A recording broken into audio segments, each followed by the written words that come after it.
Jasmine സഹിച്ചതിന്റെ ഒരു 25% പോലും രേണുസുതി സഹിച്ചിട്ടില്ല. ഈ സരികയും രേണുസുതിയും തമ്മിൽ ഒരുപാട് വാക്ക് തർക്കങ്ങൾ നടന്ന ഇന്റർവ്യൂ ഒക്കെ നമ്മൾ കണ്ടതാണ്. ഇനി ഇവർ ഇപ്പൊ പറയുന്നുണ്ട്, പലരും പറയുന്നു ഇവർ തമ്മിൽ പ്ലാൻ ചെയ്തിട്ടാണ് ഇതെല്ലാം ചെയ്തത്. ബിഗ് ബോസിലേക്ക് രേണുസുതിയുടെ ഒരു നല്ലൊരു അടിപൊളി ഡാൻസ് ഉണ്ടായിരുന്നു എന്നാണ് പറയുന്നത്. അതിലൊക്കെ ലാലേട്ടനൊക്കെ ഡാൻസ് കണ്ട് ഞെട്ടി അതിനെ നല്ല അപ്രീഷിയേറ്റ് ചെയ്തു എന്നാണ് പറയുന്നത്. 2024 കുറിച്ച് ചിന്തിക്കുമ്പോൾ ഒരുപാട് നല്ലതും ചീത്തയുമായ ഓർമ്മകൾ നമുക്ക് എല്ലാവർക്കും പറയാനുണ്ട്. ഈ ബിഗ് ബോസിലേക്ക് ഒരു കോമണർ ആയിട്ട് പോകുന്നത്, അതിന്റെ പ്രൊഫൈൽ ഇതാണ്. Aneesh T A. നമസ്കാരം. ബിഗ് ബോസ് മലയാളം സീസൺ 7 ഇന്ന് തുടങ്ങുകയാണ്. ഇനി 100 ദിവസങ്ങൾ, ഇനിയത്തെ 100 ദിവസം ആ ബിഗ് ബോസ് ഹൗസിനുള്ളിൽ നടക്കുന്ന സംഭവങ്ങൾ നമ്മൾ റിവ്യൂ ചെയ്യാറുണ്ട്. എല്ലാ വർഷവും നമ്മൾ ചെയ്യുന്നുണ്ട്. മൂന്നാമത്തെ സീസൺ മുതൽ നമ്മൾ ചെയ്യുന്നുണ്ട്. അപ്പോൾ ഈ സീസണിലും നമ്മൾ ആ ബിഗ് ബോസ് സീസൺ 7ന്റെ റിവ്യൂ ചെയ്യുന്നതാണ്.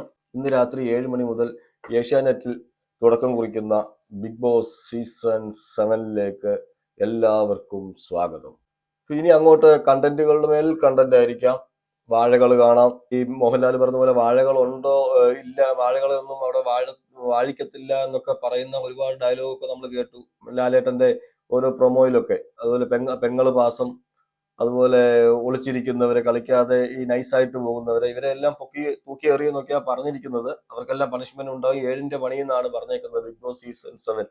എന്തായാലും ഇനി നമുക്ക് മണിക്കൂറുകൾ മാത്രമേ ഉള്ളൂ എന്തൊക്കെ നടക്കുമെന്നുള്ളത് കണ്ടറിയാം.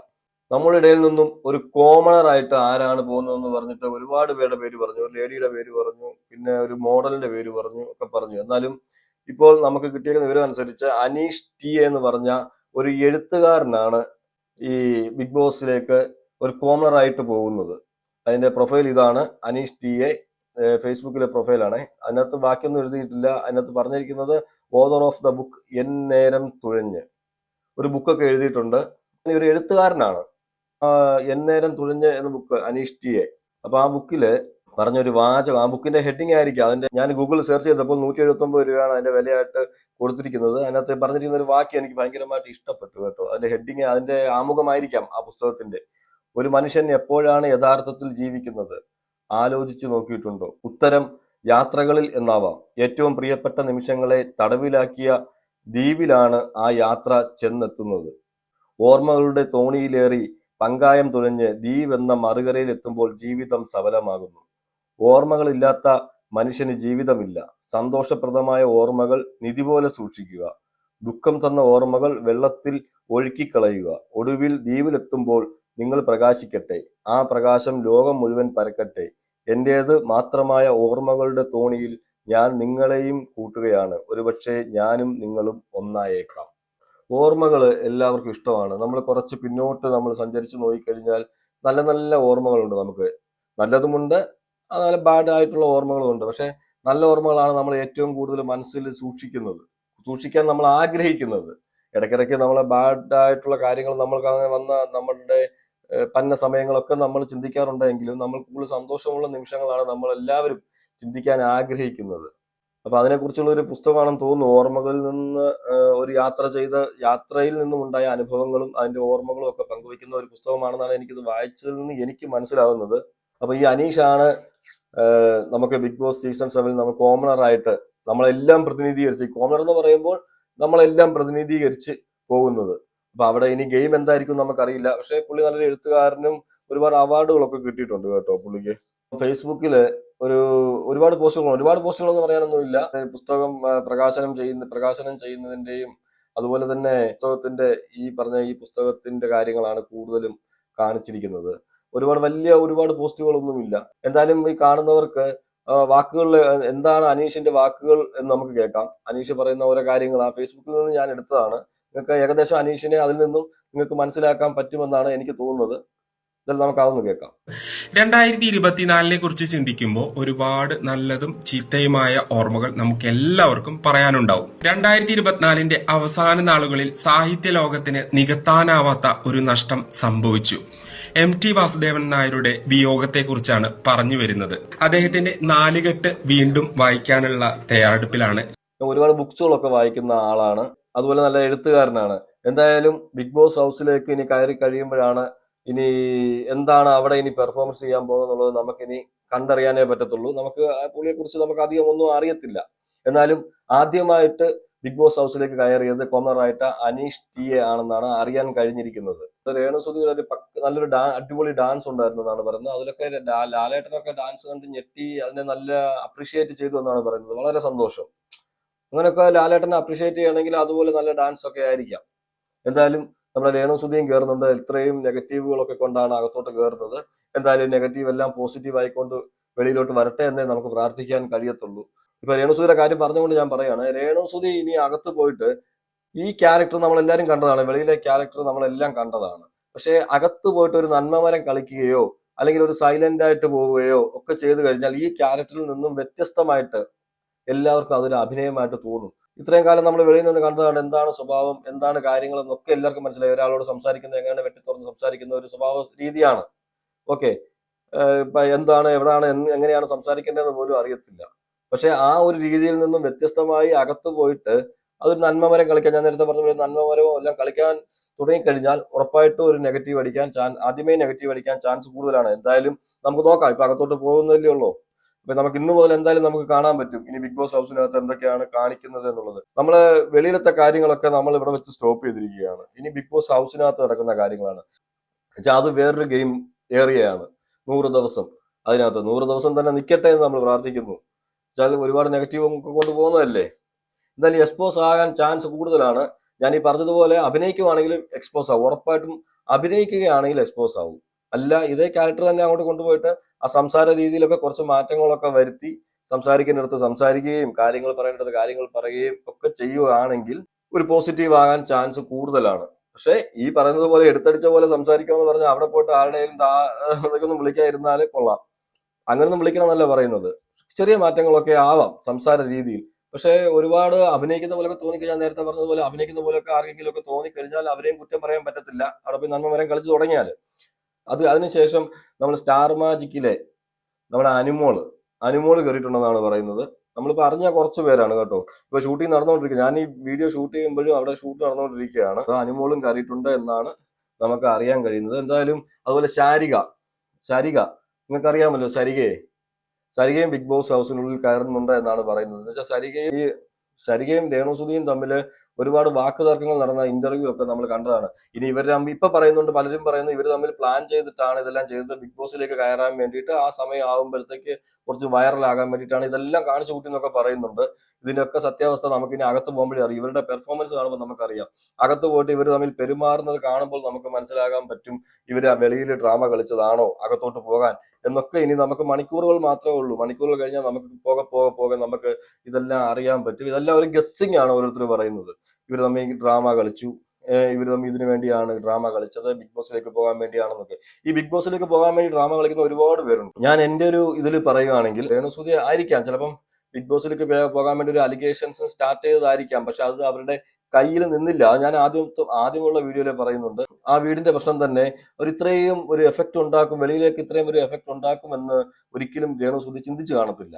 ഈ രേണുസുതിയെ കുറിച്ച് സംസാരിച്ചപ്പോൾ എനിക്ക് അറിയാൻ കഴിഞ്ഞത് ഇതിങ്ങനെയാണെന്നാണ്. ഈ ക്യാരക്ടർ ഇങ്ങനെയാണ് പുള്ളിക്കാരി അവിടെ ഇവിടെ നോക്കാതെ പെട്ടെന്ന് സംസാരിക്കാൻ അറിയത്തില്ല എന്നാണ് പറയുന്നത്. എന്ന് വെച്ചാൽ പരിസര ബോധം ഇല്ല എന്നുള്ളതാണ്. ഇപ്പൊ ഞാൻ ചോദിച്ചാലും ആര് ചോദിച്ചാലും അതിനൊരു ആൻസർ പെട്ടെന്ന് തന്നെ എടുത്തടിച്ച പോലെ ഉണ്ടാകും എന്നാണ് പറയുന്നത്.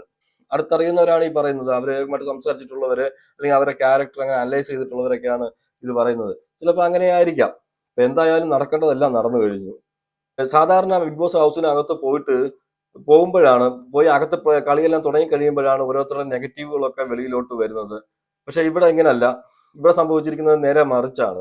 ബിഗ് ബോസ് ഹൗസിലേക്ക് രേണുസുതി പോകുന്നതേ വലിയൊരു നെഗറ്റീവും കൊണ്ടാണ്. എന്തായാലും ആ നെഗറ്റീവ് ഒക്കെ പോസിറ്റീവ് ആകട്ടെ. ഇനി എന്തായാലും നമുക്കും ഇനി അകത്ത് നടക്കുന്ന സംഭവങ്ങൾ, അകത്ത് നടക്കുന്ന ഗെയിമുകൾ കണ്ടു കഴിഞ്ഞതിന് ശേഷം മാത്രമേ നമുക്ക് എന്തും പറയാൻ പറ്റൂ. പിന്നെ വേറെ കാര്യമുണ്ട്, ഇപ്പൊ സെലിബ്രിറ്റി ആയിട്ട് തന്നെയാണ് അകത്തോട്ട് പോകുന്നത്. ഇത്രയും സെലിബ്രിറ്റികൾ പോകുമ്പോൾ ആ ഒരു സെലിബ്രിറ്റി തൂക്കത്തിന് അനുസരിച്ച് തന്നെയാണ് രേണുസുതിയും. പക്ഷെ സോഷ്യൽ മീഡിയ ഒക്കെ ഇത്രയും ചർച്ച ചെയ്ത ഒരാള് സീസൺ 6 ജാസ്മിൻ, നിങ്ങൾക്ക് എല്ലാവർക്കും അറിയാം. ജാസ്മിന്റെ കോൺട്രവേഴ്സി എന്ന് പറഞ്ഞു കഴിഞ്ഞാൽ ഇതിലും ഭയങ്കരമായിരുന്നു. അത് അകത്ത് പോയതിനു ശേഷമാണ് ഒരുപാട് മാറ്റങ്ങൾ സംഭവിച്ചത് ജാസ്മിന്. ആ ജാസ്മിന് അകത്തുനിന്ന് അങ്ങനെ ഒരു മാറ്റം സംഭവിച്ചപ്പോൾ വെളിയിൽ അത് ഭയങ്കരമായിട്ട് നെഗറ്റീവായി തുടങ്ങി. വലിയ നെഗറ്റീവ് ഉണ്ടാക്കി. സൈബർ മേഖലകളിലൊക്കെ ജാസ്മിനെതിരെ ഒരുപാട് ആക്രമണങ്ങൾ ഉണ്ടായി, ഇല്ലെന്ന് പറയുന്നില്ല. ഈ രേണുസുതി പലരും പറയുന്നുണ്ട് രേണുസുതി ഒരുപാട് സഹിച്ചു എന്ന്. പക്ഷെ ഒരു ബിഗ് ബോസ് റിവ്യൂവർ എന്ന നിലയിൽ എനിക്ക് പറയാൻ കഴിയും, രേണുസുതി ഒന്നും സഹിച്ചിട്ടില്ല സത്യത്തിൽ. ഇതിൽ ഏറ്റവും കൂടുതൽ ആ ഒരു സീസണിൽ, കഴിഞ്ഞ സീസണിൽ ജാസ്മിൻ സഹിച്ചതിന്റെ ഒരു 25% പോലും രേണുസുതി സഹിച്ചിട്ടില്ല. എന്ന് വെച്ചാൽ അത് അകത്ത് അതുപോലെ പ്രശ്നങ്ങളായിരുന്നു, വെളിയിൽ അതിനും വലിയ പ്രശ്നങ്ങളായിരുന്നു. എന്ന് വെച്ചാൽ ഓരോരോ വിഷയങ്ങൾ തോണ്ടിക്കൊണ്ട് വന്ന് എന്തൊക്കെ ഭയങ്കരമായ വിഷയങ്ങളുണ്ടായി. പക്ഷെ ഇപ്പൊ അങ്ങനല്ല. രേണുസുതിക്ക് രണ്ട് കൈയും വീശിയാ കയറി പോകുന്നത്. വെച്ചാൽ എല്ലാം ഇനി റിവീൽ ആകാനൊന്നും ഇല്ല, എല്ലാം റിവീലായി, എല്ലാം അകത്തോട്ട് ഇനി പോവാന്നുള്ളത് മാത്രമേ ഉള്ളൂ. ഇനി അവിടെ കളിക്കുന്നതാണ് രേണുസുതിയുടെ ഗെയിം എന്ന് പറയുന്നത്. ഈ ഗെയിമിനെ മനസ്സിലാക്കി കളിച്ചാൽ ചിലപ്പോൾ രേണുസുതി കുറച്ച് ദിവസം മുന്നോട്ട് നിൽക്കാം. പിന്നെ കപ്പടിക്കുമെന്ന് എനിക്ക് പറയാൻ പറ്റത്തില്ല. കഴിഞ്ഞ വീഡിയോകളിലൊക്കെ ഞാൻ പറയുന്ന പോലെ ഈ സ്വഭാവം വെച്ചിട്ടാണ് അവിടെ പോയിട്ട് പെരുമാറുന്നതെങ്കിൽ, എന്താ വെച്ചാല് ഞാൻ നേരത്തെ പറഞ്ഞ പോലെ അറിയാവുന്നവർ പറയുന്നതും ഇത് ഇങ്ങനെയാണ് ഈ ക്യാരക്ടർ എന്നാണ്. പക്ഷെ ഈ സ്വഭാവം വെച്ച് അവിടെ പോയിട്ട് എടുത്തടിച്ച പോലെയൊക്കെ സംസാരിക്കുവാണെങ്കിൽ അതിലും വലിയ 30 സാധനങ്ങൾ അതിനകത്ത് കാണും. അവരെല്ലാം കൂടെ വലിച്ചു വാരി ഒട്ടിച്ചു കളയും. അപ്പൊ എന്തായാലും നമുക്കൊരു നല്ല ഗെയിം കാണാം എന്ന് നമുക്ക് പ്രതീക്ഷിക്കാം, പഴയതിൽ നിന്നൊക്കെ വ്യത്യസ്തമായി. ഇപ്പൊ ഞാൻ പറഞ്ഞ ജാസ്മിന്റെ കാര്യം എടുത്ത് പറയാൻ കാര്യം, ഒരുപാട് പേരുടെ ഈ കമന്റ് കണ്ടിട്ടാണ് ഞാൻ പറയുന്നത്. ഒരു പെൺകുട്ടിയായിട്ട് ഇത്രയും എല്ലാവരും കൂടെ അത് ചെയ്തു, ഹരാസ്, ഇതൊന്നും ആരെന്ത് ചെയ്തെന്നാണ് എനിക്കിപ്പോഴും മനസ്സിലാകാത്ത കാര്യം. എന്ത് ചെയ്തു എന്നുള്ളതാണ്. ഇതിനെല്ലാം തുടക്കം ഇട്ടത് ഈ പറഞ്ഞ രേണുസുതി തന്നെയാണ്. രേണുസുതി തുടക്കം ഇട്ടപ്പോൾ അതിന്റെ വാല് പിടിച്ച് ഓരോരോ സംഭവങ്ങൾ ഉണ്ടായി തുടങ്ങി. ദിവസവും ചർച്ചകളായി, ഓരോരുത്തർ വന്ന് ഓരോന്ന് പറയാൻ തുടങ്ങി. അപ്പൊ എന്തായാലും റിയാക്ട് ചെയ്യുന്നവരടുത്ത് റിയാക്ട് ചെയ്യും. അപ്പൊ അതെന്താണെന്ന് അറിയാനുള്ള ക്യൂരിയോസിറ്റി അതൊക്കെ തന്നെയാണ്. എന്നുവെച്ചാൽ ഞാൻ നേരത്തെ പറഞ്ഞ പോലെ ഇവർ ഉദ്ദേശിച്ചെടുത്ത കാര്യം നിന്നില്ല. എന്തായാലും എത്തേണ്ടിടത്ത് എത്തിപ്പെട്ടു എന്നേ ഞാൻ പറയത്തുള്ളൂ. അവർക്കൊരു ആഗ്രഹമായിരിക്കാം, രേണുസുതിയുടെ ഒരു ആഗ്രഹമായിരുന്നു ബിഗ് ബോസിലേക്ക് കയറണം എന്നുള്ളത്. അതിന് പറയുന്ന ഒരു ഡയലോഗ് എന്താണെന്ന് വെച്ചാൽ, കൊല്ലം സുതിക്ക് ഭയങ്കര ആഗ്രഹമായിരുന്നു ഈ ബിഗ് ബോസ് ഷോയിലേക്ക് പോകണം എന്നുള്ളത്. ഒരു കലാകാരൻ എന്ന നിലയിൽ പുള്ളിക്കാരൻ ഉണ്ടായിരുന്നിരിക്കാം, അങ്ങനെ ഒരു ആഗ്രഹം ഉണ്ടായിരുന്നിരിക്കാം. എന്നിട്ട് കൊല്ലം സുതിക്ക് ഇങ്ങനെ ആഗ്രഹം ഉണ്ടായിരുന്നു, അത് വിളിച്ചാലും ഞാൻ പോകുന്നൊക്കെ പറഞ്ഞായിരുന്നു. അതൊക്കെ ന്യായമായ കാര്യം, നമ്മൾ സമ്മതിക്കുന്നു. പക്ഷേ നേരത്തെ ഒരു മാസം മുന്നേ ഉണ്ടായിരുന്ന കൊല്ലം സുതി അല്ല ഇപ്പോൾ ജനങ്ങളുടെ മനസ്സിൽ. കൊല്ലം സുതിയുടെ പിക്ചർ മൊത്തത്തിൽ അങ്ങ് മാറി എന്ന് വെച്ചാൽ, കൊല്ലം സുതി നല്ലൊരു ഒരുപാട് പേരെടുത്ത് തലയിൽ പൊക്കി വെച്ച്, ഞാൻ ഒരാളോട് സംസാരിച്ചുകൊണ്ടിരുന്നപ്പോൾ ഞാൻ പറയുകയും ചെയ്തു കേട്ടോ, പറഞ്ഞ കാര്യമാണ് ഞാൻ പറഞ്ഞു, കുറച്ചുകൂടെ കഴിഞ്ഞിരുന്ന ഈ കൊല്ലം സുതി ഫൗണ്ടേഷൻ എന്ന് പറഞ്ഞ ഒരുപാട് പരിപാടികളൊക്കെ ഓരോരുത്തർ ആസൂത്രണം ചെയ്തേനെ എന്ന് വെച്ചാൽ, അത്രയ്ക്ക് നല്ലൊരു മനുഷ്യനായിട്ടായിരുന്നു സോഷ്യൽ മീഡിയ ഈ കൊല്ലം സുതിയെ കൊണ്ടു നടന്നത്. പക്ഷേ കൊല്ലം സുതി ആയിരുന്നു ഇതിലെ വില്ലൻ എന്ന് പറയുന്ന ഒരുപാട് പേരുണ്ട്. നമ്മൾ ആലോചിച്ച് കഴിഞ്ഞാൽ ശരിയാണ്, ഒരു കാരണക്കാരൻ, എല്ലാത്തിനും ഒരു കാരണക്കാരൻ ഉണ്ടാവുമല്ലോ. ആ കാരണക്കാരൻ രേണുസുതിയാണ് ഈ പ്രശ്നങ്ങളെല്ലാം ഉണ്ടാക്കിയതെന്ന് നമ്മൾ പറഞ്ഞാലും, പക്ഷെ കൊല്ലം സുതിയാണ് ഇതിലെ വില്ലൻ എന്നുള്ളത് പിന്നെയാണ് മനസ്സിലായത്. ഒരുപാട് പേര് അങ്ങനെ കമന്റ് ചെയ്തിട്ടുണ്ട്. പക്ഷെ എനിക്ക് ആ കമന്റ് എന്തോ എനിക്ക് സത്യമായിട്ട് തോന്നി. ഒരുപാട് പേരുടെ മനസ്സിൽ എന്തൊക്കെയായിരുന്നു കൊല്ലം സുതിയെ പറ്റി. എല്ലാവരും കൊല്ലം സുതിയെ കണ്ടു തുടങ്ങിയത് ഒരു ചാനലിലെ പരിപാടിയിലൂടെയാണ്. പക്ഷെ ആ പരിപാടിക്ക് ശേഷം ഇങ്ങനെ ഒരു അപകടം ഉണ്ടായി മരണപ്പെട്ട് കഴിഞ്ഞപ്പോഴാണെങ്കിലും വലിയ നെഗറ്റീവ് ഒന്നും വന്നില്ല. ഇപ്പോഴാണ് കൊല്ലം സുതിയുടെ റിയൽ ഫേസ് വെളിയിൽ വന്നത്. ആ റിയൽ ഫേസ് ഒരുപാട് നെഗറ്റീവ് ഉണ്ടാക്കിയിട്ടുണ്ട് രേണുവിന്റെ ഭാഗത്തുനിന്ന് നെഗറ്റീവ് ഉണ്ടായിട്ടുണ്ട് ഒരുപാട്. പക്ഷെ അതിന്റെ കൂട്ടത്തിൽ ഒരു ഉന്തിന്റെ കൂടെ ഒരു തള്ളെന്ന് പറഞ്ഞതുപോലെ ഈ പറഞ്ഞ കൊല്ലം സുതിയുടേതായ ക്യാരക്ടറും അതിനകത്ത് പെട്ടുപോയി. കൊല്ലം സുതിയും ജനങ്ങളുടെ മനസ്സിൽ നിന്നും ഒരുപാട് അകന്നുപോയി. നേരത്തെ ഉണ്ടായിരുന്ന ഒരു അപ്രീസിയേഷനോ അല്ലെങ്കിൽ ഒരു താല്പര്യമോ ഒന്നും ആൾക്കാർ കൊല്ലം സുതിയോട് ഇപ്പം കാണിക്കുന്നില്ല. അത് ഞാൻ കൂടുതലും സംസാരിച്ച ആൾക്കാരുമായിട്ട് സംസാരിക്കുന്നത് കൊണ്ട് ഞാൻ പറഞ്ഞതാണ് കേട്ടോ. പണ്ടൊക്കെ കൊല്ലം സുതിയെ നല്ല ഇത് പറഞ്ഞുകൊണ്ടിരുന്നവരൊക്കെ ഇപ്പൊ ഇങ്ങനെയായിരുന്നു ഒക്കെ ചോദിക്കുന്നുണ്ട്. ഇതിനെല്ലാം ഒരു നിമിത്തം എന്ന് ഞാൻ പറഞ്ഞു. ഇതിനെല്ലാം ഒരു നിമിത്തമായത് ഈ പറഞ്ഞ രേണുസുതിയാണ്. ഒരു ചെറിയ വിഷയം, 4 പേരിരുന്ന് തീർക്കാവുന്ന വിഷയം, അത് 4 ലക്ഷം 4 കോടി ആൾക്കാർ കാണേണ്ട ഒരു അവസ്ഥയിലേക്കൊക്കെ പോയി. എന്തായാലും ഇനിയിപ്പം ഞാൻ നേരത്തെ പറഞ്ഞതുപോലെ ഇപ്പൊ അതെല്ലാം വിട്ടു. ഇനിയിപ്പോ എന്തായാലും ബിഗ് ബോസ് ഹൗസിനകത്ത് എന്താണ് നടക്കുന്നത് എന്നാണ് നമ്മൾ നോക്കുന്നത്. ബിഗ് ബോസിന്റെ അകത്തോട്ട് പോകുമ്പോൾ ഇപ്പോൾ ചർച്ചാ വിഷയം രേണുസുതി ആണെങ്കിലും ഇതിലും ബെസ്റ്റ് പ്ലേയേഴ്സ് ഒക്കെ ആയിരിക്കും ചിലപ്പോൾ അതിനകത്ത് ഇരിക്കുന്നത്. ചിലപ്പം അവിടെ നിന്ന് രേണുസുതിക്ക് പച്ചക്ക തൊടാൻ പറ്റത്തില്ല ചില സമയങ്ങളിൽ നല്ല ചിലപ്പോൾ. എന്നുവെച്ചാൽ അതിലും നല്ല കടുകെട്ടിയ താരങ്ങളൊക്കെ അതിനകത്തുണ്ട്. ഞാൻ കണ്ട ലിസ്റ്റ് വെച്ചാണെങ്കിൽ എന്താ വെച്ചാൽ, എനിക്ക് നമുക്ക് ഈ പറഞ്ഞതുപോലെ കൺഫർമേഷൻ ലിസ്റ്റും കൺഫേം ലിസ്റ്റും ഒന്നും തരാൻ ആരുമില്ല. നമുക്ക് അറിഞ്ഞ 1-2-3 പേരുകളേ ഉള്ളൂ. ഞാനത് കൺഫേം ആണ്, അതുകൊണ്ടാണ് ഞാനിവിടെ പറഞ്ഞത്. എന്തായാലും നമ്മളിനി അറിയും തോറും ഇനിയിപ്പം ഷോ തുടങ്ങി കഴിയുമ്പോൾ നമ്മൾ എന്തായാലും ഓരോ സോഴ്സ് വഴി നമ്മൾ അറിയും ഓരോരോ കാര്യങ്ങൾ. അത് നമ്മൾ എന്തായാലും നിങ്ങളുമായിട്ട് പങ്കുവെക്കും. എന്തായാലും നിങ്ങളുടെ സപ്പോർട്ട് നമ്മുടെ ചാനലിന് ഉറപ്പായിട്ടും ഉണ്ടാകണം. നമ്മൾ ബിഗ് ബോസ് സീസൺ 7 റിവ്യൂ ചെയ്യുമ്പോൾ എന്തെങ്കിലും തെറ്റുകൾ നമുക്ക് സംഭവിച്ചിട്ടുണ്ടെങ്കിൽ ഉറപ്പായിട്ടും നിങ്ങൾ കമന്റ് ചെയ്ത് തന്നെ പറയണം. നിങ്ങൾ പറഞ്ഞത് തെറ്റാണ്, അത് അങ്ങനെയല്ല. നിങ്ങൾ കമന്റ് ചെയ്തുകൊണ്ട് നമുക്ക് കുഴപ്പമില്ല. ഉറപ്പായിട്ടും നമ്മൾ അത് കാണുകയും ചെയ്യും. അതിനുശേഷം നമ്മൾക്ക് തെറ്റ് പറ്റിയിട്ടുണ്ടെങ്കിൽ നമ്മൾ തെറ്റ് പറ്റി എന്ന് പറയുകയും ചെയ്യും. തെറ്റ് പറ്റി എന്ന് നിങ്ങളോട് സമ്മതിക്കുന്നതിന് നമുക്ക് യാതൊരു മടിയുമില്ല. തെറ്റ് പറ്റിയിട്ടുണ്ടെങ്കിൽ ഉറപ്പായിട്ടും നമ്മൾ തെറ്റ് പറ്റിയെന്ന് പറയും. അതുകൊണ്ട് നിങ്ങൾ എന്തായാലും നിങ്ങളുടെ അഭിപ്രായങ്ങൾ നിങ്ങൾ ഉറപ്പായിട്ടും ബിഗ് ബോസ് സീസൺ 7 തുടങ്ങി കഴിഞ്ഞാൽ നിങ്ങൾ കമന്റ് ചെയ്യണം. അതുപോലെ ഞാൻ ഈ പറഞ്ഞതുപോലെ ഞങ്ങൾക്കും പല തെറ്റുകൾ പറ്റിയിട്ടുണ്ടെങ്കിൽ നിങ്ങൾ ക്ഷമിക്കുക. അതുപോലെ നിങ്ങൾ അത് കണ്ടുപിടിച്ച് നമ്മൾ കമന്റ് ചെയ്ത് കഴിഞ്ഞാൽ നമ്മൾ അതിൻ്റെതായ രീതിയിൽ നമ്മളത് കൈകാര്യം ചെയ്യുന്നതായിരിക്കും. ഇന്ന് വൈകുന്നേരം മുതൽ ഷോ തുടങ്ങുകയാണ്. അപ്പോൾ എല്ലാവരും ഷോ കാണുക. എന്നാൽ ഈ പ്രാവശ്യം ഒരുപാട് പേര് ഷോ കാണാൻ കാണുന്നത് രേണുസുതി ബിഗ് ബോസിന് ഒരു വലിയ മുതൽക്കൂട്ടാണ് സത്യത്തിൽ. എല്ലാവരും നെഗറ്റീവ് നമ്മൾക്കും പറഞ്ഞിട്ടുണ്ട്. നമ്മളത് പറഞ്ഞതിന് കാരണങ്ങളുണ്ട്, നമ്മൾ നേരത്തെ വിശദീകരിച്ചതുമാണ്. എന്നാലും ബിഗ് ബോസ് സീസൺ 7 ഭയങ്കര ഒരു മുതൽക്കൂട്ടാണ് ഈ രേണുസുതി. ഇപ്പോൾ എന്ന് വെച്ചാൽ രേണുസുതി കാരണം ഒരുപാട് പേര് ഈ കാണാത്തവർ തന്നെ ഈ ബിഗ് ബോസ് കണ്ടു തുടങ്ങും. അങ്ങനെ ഒരുപാട് പേര് പറഞ്ഞിട്ടുണ്ട്. ബിഗ് ബോസിനും നല്ലൊരു റേറ്റിംഗ് ഉണ്ടാവും. പക്ഷെ ഇനി അകത്തുള്ള കളി നമുക്കറിയില്ല കേട്ടോ. അകത്ത് ഇനി കയറി കഴിഞ്ഞിട്ടുള്ള കളിയുടെ കാര്യമൊന്നും നമുക്ക് പ്രഡിക്റ്റ് ചെയ്യാൻ പറ്റാത്ത കാര്യങ്ങളാണ്. ഈ പോയിരിക്കുന്നവരിൽ ആരാണ് വിൻ ആവുന്നത്, അല്ലെങ്കിൽ ആരാണ് നല്ല ഗെയിമർ.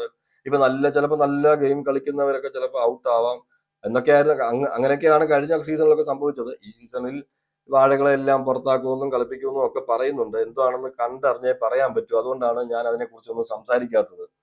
അല്ലെ ചുമ്മാ ഇതിനെപ്പറ്റി 10 വീഡിയോ വേണമെങ്കിൽ രാവിലെ മുതൽ വൈകുന്നേരം വരെ ചെയ്യാം. അവര് കയറി, ഇവര് കയറി, മറ്റവര് മറിഞ്ഞു വീണു, ഇവര് താഴെ വീണു, മറ്റവരെ കയറ്റിയില്ല, അല്ലെങ്കിൽ അവിടെ ഇന്നതായിരുന്നു എന്നതായിരുന്നു. പക്ഷെ ഒന്നാമത്തെ കാര്യം നമുക്കിതൊന്നും പറഞ്ഞു തരാൻ ആരുമില്ല. ഇപ്പോഴത്തെ സാഹചര്യത്തിൽ ആരുമില്ല. പിന്നെ നമുക്കിത് ലൈവ് കണ്ട് നമുക്ക് വിലയിരുത്താം എന്നുള്ളത് മാത്രമേ ഉള്ളൂ. പിന്നെ അതിൻ്റെ ഇടയ്ക്ക് ഞാൻ നേരത്തെ പറഞ്ഞതുപോലെ എന്തെങ്കിലുമൊക്കെ വരുവാണെങ്കിൽ തീർച്ചയായിട്ടും നിങ്ങൾ പറയും. എന്തായാലും നമ്മൾ റിവ്യൂ ചെയ്യുമ്പോൾ നമ്മൾ ഉറപ്പായും സത്യസന്ധമായി നമ്മൾ റിവ്യൂ ചെയ്യും. അത് നിങ്ങൾക്ക് ഞങ്ങൾ ഉറപ്പ് തരുന്നു. അപ്പം എന്തായാലും നിങ്ങൾ ഞങ്ങളുടെ വീഡിയോ ഇഷ്ടപ്പെട്ടാൽ കമന്റ് ചെയ്യുക, ലൈക്ക് ചെയ്യുക, സബ്സ്ക്രൈബ് ചെയ്യുക. അതുപോലെ ബെല്ലൈക്കൺ പ്രസ് ചെയ്യണം. പിന്നെ ഹൈപ്പ് എന്നൊരു ബട്ടൺ ഉണ്ട്, ആ ബട്ടണിൽ കൂടി ഒന്ന് പ്രസ് ചെയ്തേക്കണം. എന്ന് വെച്ചാൽ അതൊരു ബൂസ്റ്റിംഗ് ആണ്, വീഡിയോ ബൂസ്റ്റിംഗ് ആണ്. അതുകൂടെ ചെയ്യുമെന്ന് പ്രതീക്ഷിക്കുന്നു. അപ്പോൾ ഉറപ്പായും നിങ്ങൾ നിങ്ങളുടെ അഭിപ്രായങ്ങൾ കമന്റ് ചെയ്യുക. നമുക്ക് മറ്റൊരു വീഡിയോയുമായിട്ട് കാണാം.